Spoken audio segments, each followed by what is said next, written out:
Liliaceae is a classical example for monocot plants. This Solanaceae family is commonly called as what? Potato family.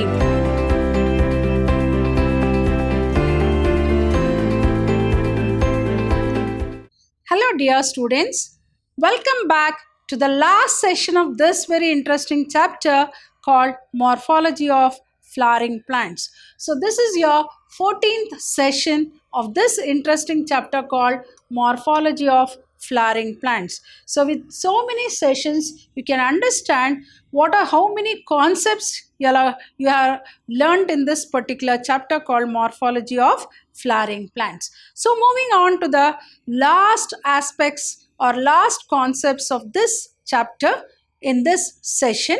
Moving on, I think in the last session we have studied about the one family called Fabaceae, taking example Pisum sativum. Now let us study about the second family. As I said, what are the three families which are given for which is there for your study in your syllabus? One is called family Fabaceae, example Pisum sativum, then family Solanaceae, that is what we are going to study, Solanaceae, example, you can take Solanum nigrum or you can take example of Datura, right, Datura also, and the last one called family Liliaceae. So moving on to the next family, second family called family Solanaceae. This Solanaceae family is commonly called as what? Potato family. Why it is called potato family? Potato belongs to this particular family called Solanaceae, and I think all of us know a very common vegetable, you can call it as, that is potato, which is almost used in almost all types of food, and as you know, it is very rich in starch. It is used as a binding agent. So your pani puri, masala puri, all will not be complete without adding potato. So this potato belongs to this family called Solanaceae. Hence the Solanaceae family is also called as what? Potato family. Now let us take the example of Solanum nigrum. Here you can see the whole plant, then the flowering twig, then here you can see the flower, LS of a flower, stamens, carpel, and you can see the floral diagram.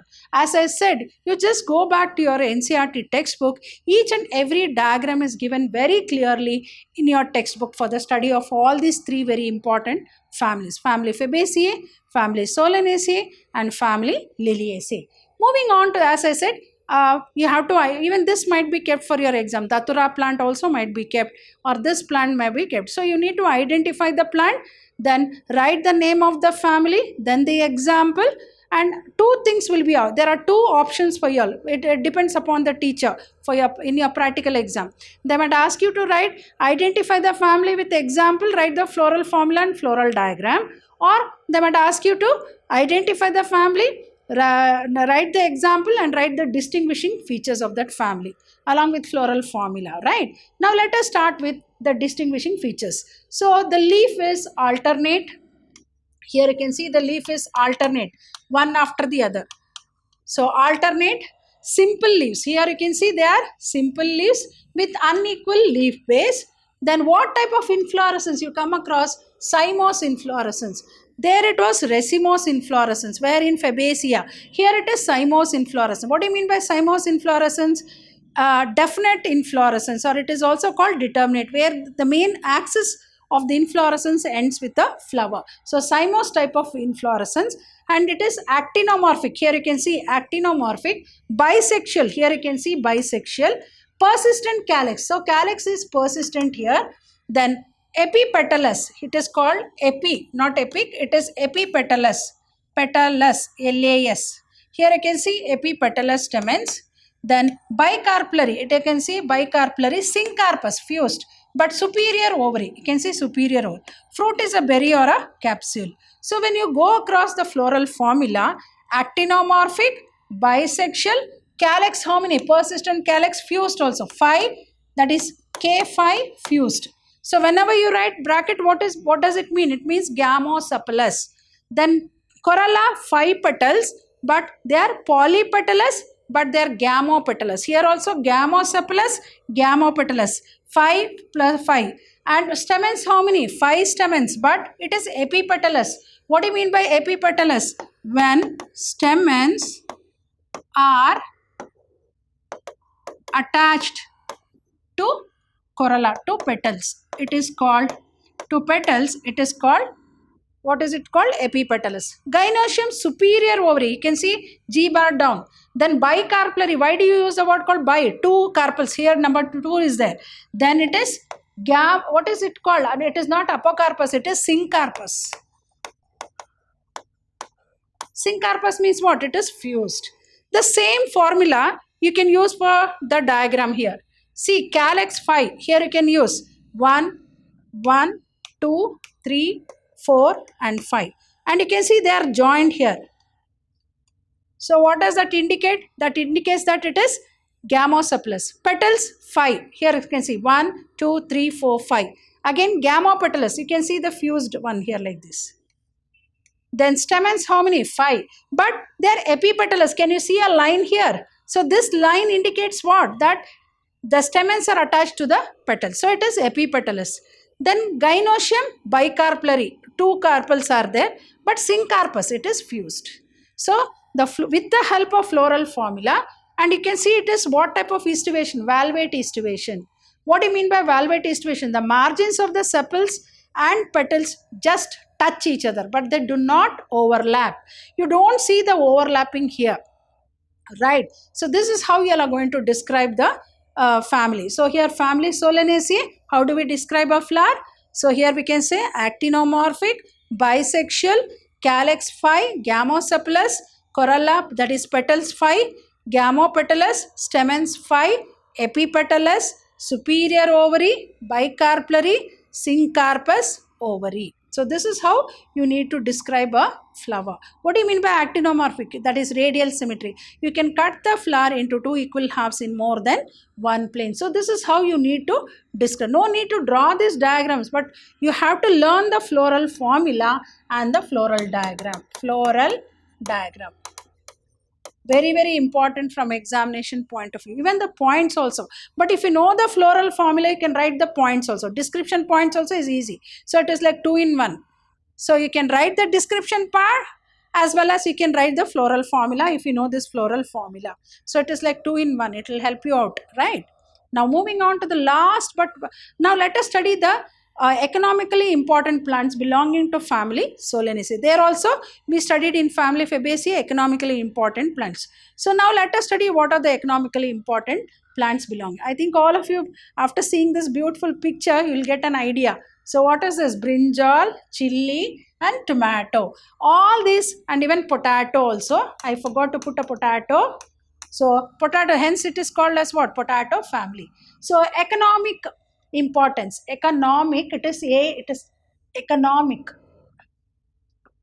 Economic importance. Sources of food, as you know, tomato. What is the scientific name? Lycopersicum, it is esculentum. Then brinjal, Solanum melangina. Potato, Solanum tuberose. Yes, here it is there, potato. Chili, Capsicum annum. So, you know, the particular chili is used as what? Spice, right? It is used as spice. So, economically important plants, like we come across more of sources of food.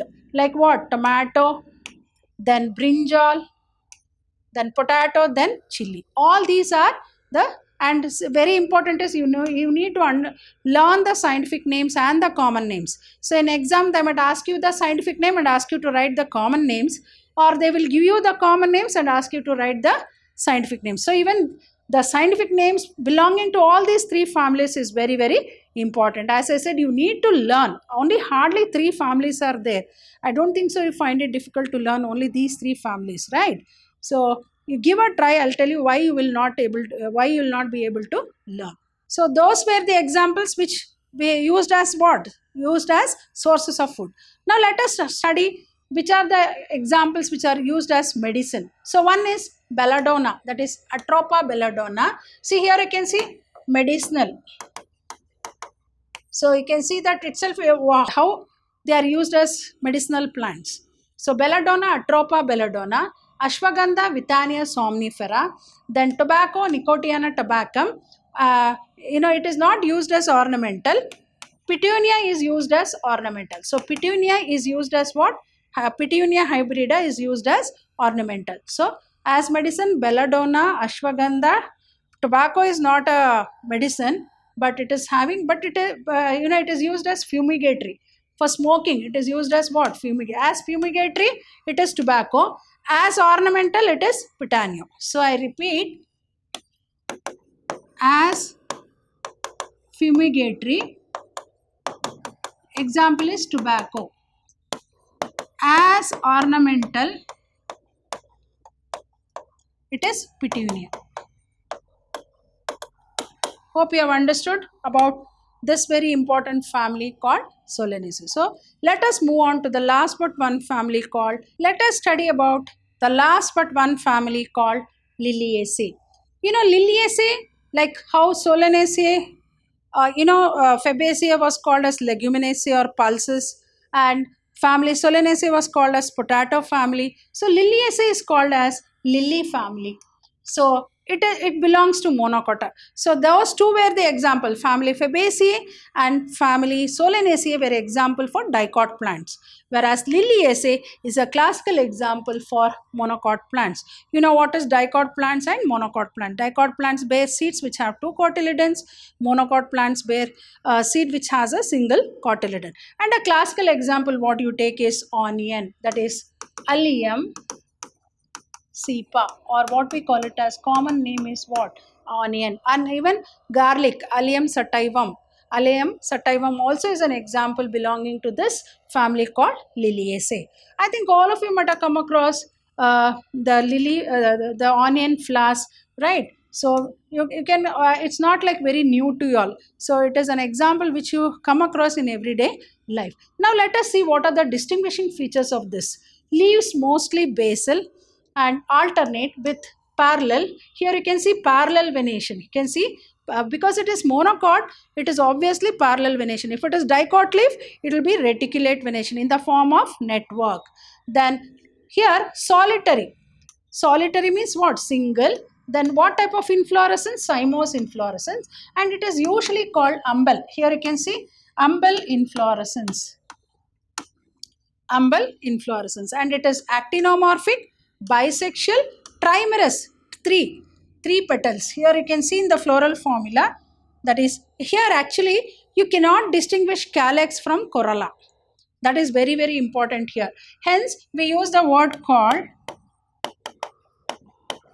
perianth. And what are the units of perianth called? Tepals.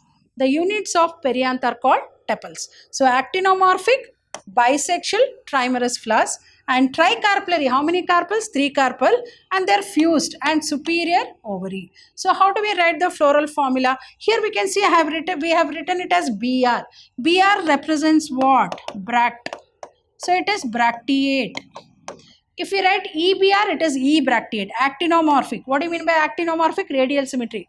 You can cut the flower into two equal halves in more than one plane. Bisexual, having both androecium and gynoecium.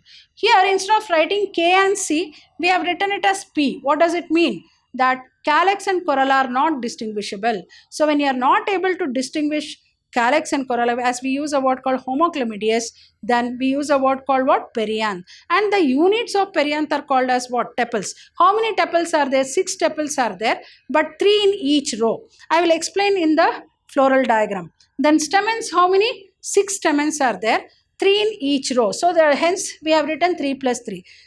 G bar means what? Superior ovary. 3 means what? Tricarpellary. I have put a bracket, so it is syncarpous. I repeat, bracteate, actinomorphic, bisexual, perianth 3 plus 3, androecium, stamens 3 plus 3, gynoecium, superior ovary, tricarpellary, syncarpous. So the same thing you can see here. Bracteate, here you can see, then actinomorphic, then bisexual. Here you can see calyx. We don't use a word called calyx, perianth. So here you can see perianth 1, 2, 3, 1, 2, 3. So 3 plus 3. Then stamens, how many? Here you can see Perian 3 plus 3, as I said, 1, 2, 3. Again 1, 2, 3. 3 plus 3. Then you can see stamens how many? 3. 1, 2, 3. 3 plus 3. 1, 2, 3. 1, 2, 3. Then gynoecium superior ovary, syncarpus, tricarpillary ovary. So this is a very, very important family which is usually asked in the exam. So try to learn the floral formula and the floral diagram. So let us study about the examples which are belonging to this family called Liliaceae. So here economically important plants. As I said, many plants belonging to this family are good ornamental plants, showy plants. So here you can see tulips. My, what a beautiful flowers these are. So Gloriosa superba. Here you can see this is a picture of Gloriosa superba. So you can see how beautiful flowers. Tulips are nothing but ornamental flowers. So here many plants belonging to this family are good ornament. Like that is tulip, Tulipa sylvestris, then Gloriosa superba. Then sources of medicine, aloe vera. I think in every day we come across, like in our gardens also we'll have this aloe vera. Aloe vera as what? As vegetable? No, aloe vera as medicine. Then as vegetable we use this asparagus. Asparagus officinalis. Asparagus officinalis. Then colchicum autumnale. Sorry, this has come here. So it is Asparagus officinalis, Colchicum autumnale. It has to come with this. Then Asparagus officinalis, and this is used as what? As vegetable. Then onion, Allium cepa, garlic, Allium sativum. All these are the examples which belong to this family Liliaceae.